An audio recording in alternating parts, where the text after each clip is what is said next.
Hello, Prime Movie Recaps here. Today, I will show you the first 2 episodes of Squid Game. Spoilers ahead. Watch out and take care. Seong Gi-hun is a middle-aged guy who lives with his mother in a modest cottage in the countryside. Combined with Gi-hun's financial obligations and gambling addiction, the family's financial situation is extremely precarious. Gi-hun's mother gives him some money one morning during breakfast so that he can buy a birthday supper for his daughter Gaeong.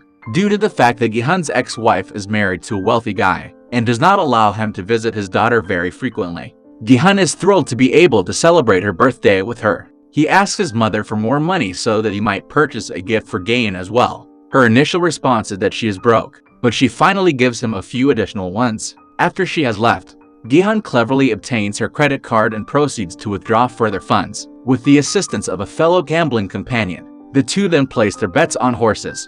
But they are out of luck as they lose their bets in each and every round. They continue to waste their money despite the fact that they have almost completely lost it. Gi-hun is overjoyed as he finally wins a substantial sum of money at the end of the game. He even gives a tip to the lady who provides him the money, and then goes outside to celebrate his good fortune. Just then, Gi-hun spots a group of men approaching him with a vengeance. It is they who are his debtors, to whom he owes a substantial sum of money. He dashes into the building again, this time accidentally colliding with a girl, since he is concerned that his recent winnings will be confiscated. Finally, the debtors track him down and threaten to kill him if he does not return their money. Gi-hun, who is terrified, tries to hand over the money he has just won, only to realize that his pocket is empty. He comes to the realization that the female he had crashed into earlier was a pickpocket who had stolen his money from him. The debtors, on the other hand, are unconcerned about this and begin attacking Gi-hun. They stab him in the nostrils with a scalpel, forcing him to plead for his life as they do so. They claim that they will return after 1 month and then depart again. Now that the man has spent all of his money, he returns to the girl he had tipped earlier and requests that he be reimbursed for his loss. In the end, he doesn't have enough money to buy a gift for his daughter, so he settles for winning one for her from a claw machine instead. However, with his good fortune, he is unable to get even one toy inside the hole. A small kid next to him offers to assist him, and in the end, he gets a black present box. They have a short victory celebration, and Gi-hun leaves after thanking the youngster. He takes his daughter to a tteokbokki stall, where the two of them eat and enjoy themselves.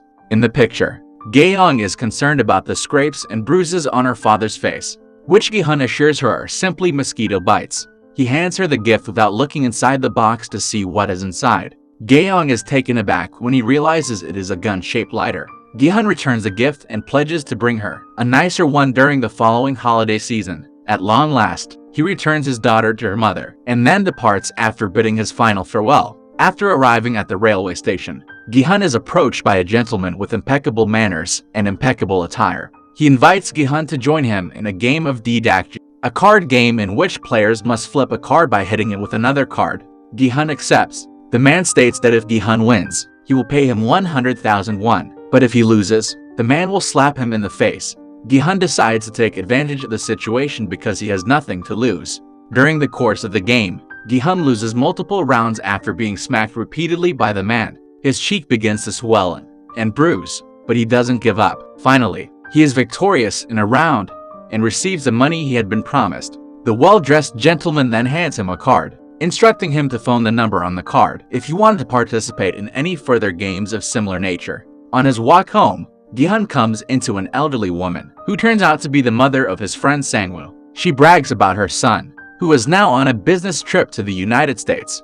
Gi-hun and his mother are having dinner one evening when she informs him that his ex-family wife is relocating to the United States. As a result, he will never be able to see Gaeong again. Incredulous, Gi-hun feels unable to do anything because his ex-wife has sole custody of their daughter as a result of his financial difficulties. He is devastated. The next morning, he phones a phone number the stranger had given him and is directed to a location nearby in despair. In front of him, a van comes up and tells him he must get into the vehicle. As soon as he enters the vehicle, a gas cloud envelops the entire vehicle, knocking him unconscious. When Gi-hun wakes up, he finds himself on a bunk bed with a group of other people around him. His clothing have been changed, and all of his possessions have been taken away.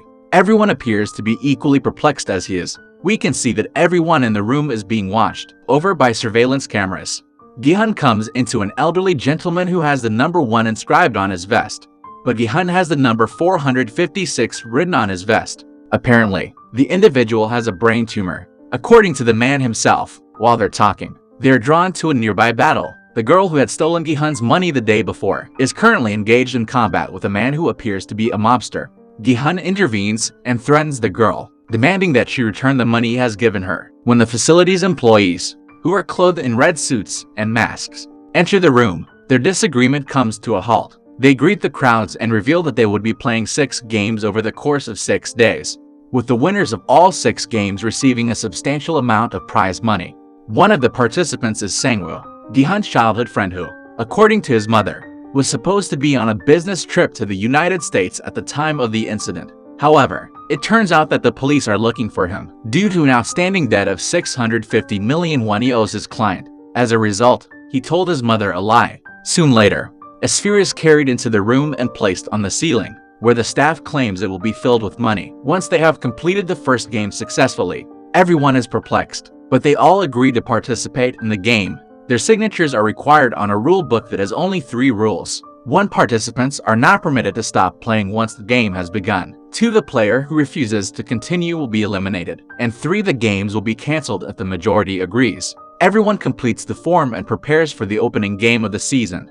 A maze-like hallway leads from the room to the rest of the building. Afterwards, the contestants are forced to pose for photographs before being led to an open field with a scary statue of a doll on one side. Then Gi-hun goes over to his old friend Sang-woo and confronts him about why he had lied to his mother, announcing that they must remain behind the white line. They are interrupted in the middle of what they are saying.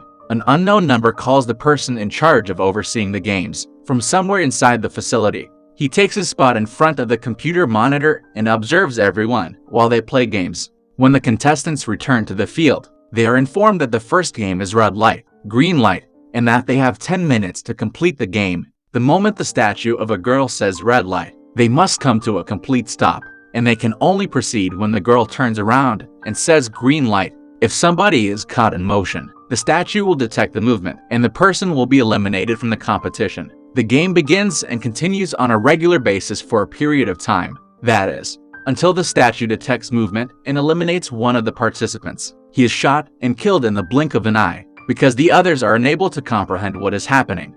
They proceed to the next round. However, they quickly discover that the people who have been eliminated have been killed. Suddenly, there is chaos, and people are rushing around and getting shot. It becomes a carnage as a result of a pile of dead bodies that has piled up around the entryway. Only a few of the participants have not succumbed to their fears.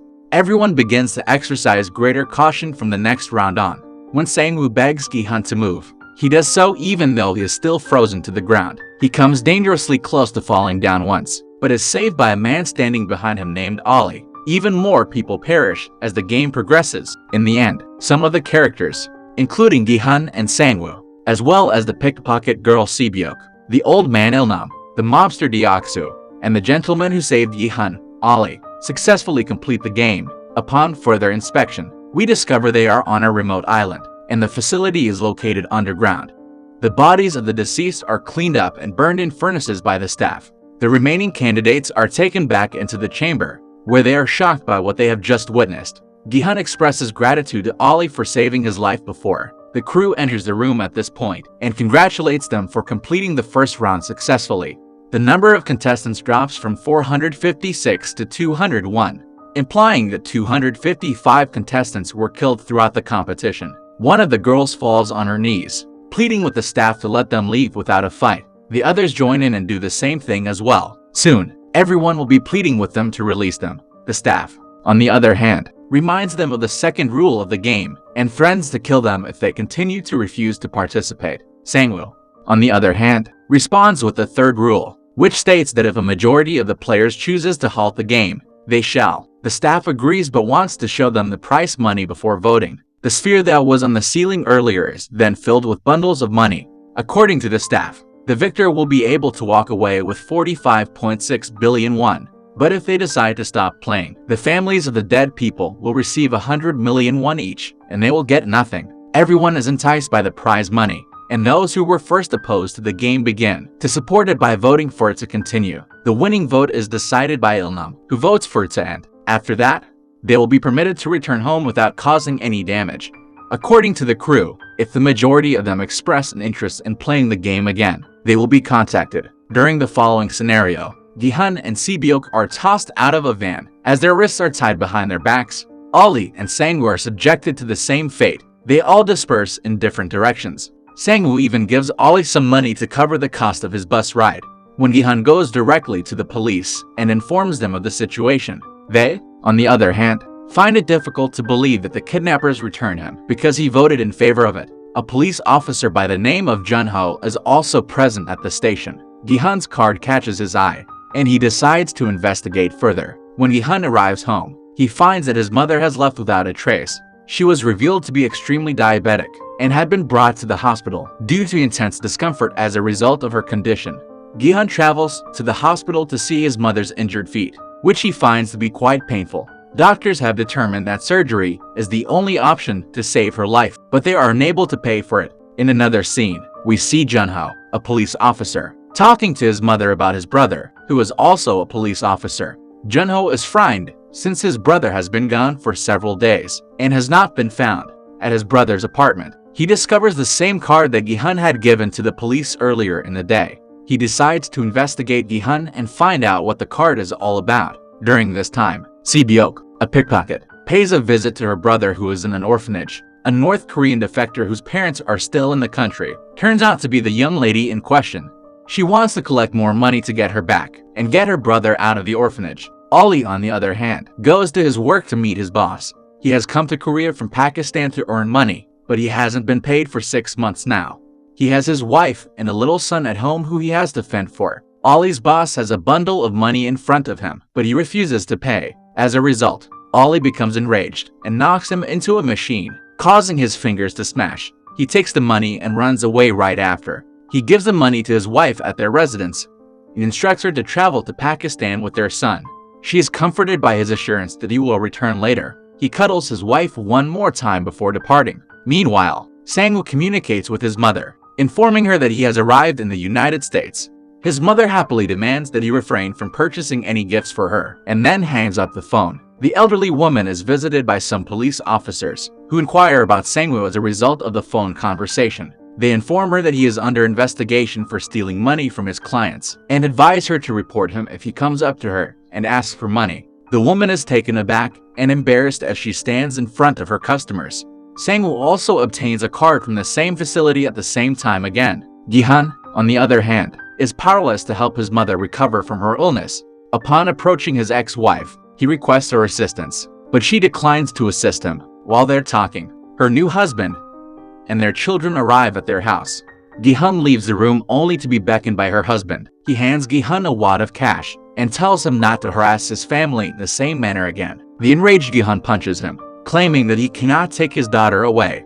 Upon his daughter's return from school, she observes her father hitting her stepfather in the face. It is she that expresses her dissatisfaction to Gi-hun. Afterwards, he returns home, thoroughly demoralized and powerless. An officer from the police department, Jun-ho, is waiting for him outside his apartment. After inquiring about the card, he is told that Gi-hun does not accept it because he was simply intoxicated at the time he filed the police report. After much deliberation, he has chosen to return to the place, and he does not wish to get into any trouble with the authorities. The attempt by Jun-ho to get him to speak is met with refusal. While traveling through the house, he comes across the card posted to a door. He dials the phone number once more and waits to be picked up by the operator. It has also been decided that Sang-woo and Il-nam will be returning to the game, along with Deoksu, Si-byuk, and Ollie. Once they get back into the vehicle, they are knocked unconscious by the gas again, which brings the episode to a close. Subscribe to watch more videos like this, turn on notifications,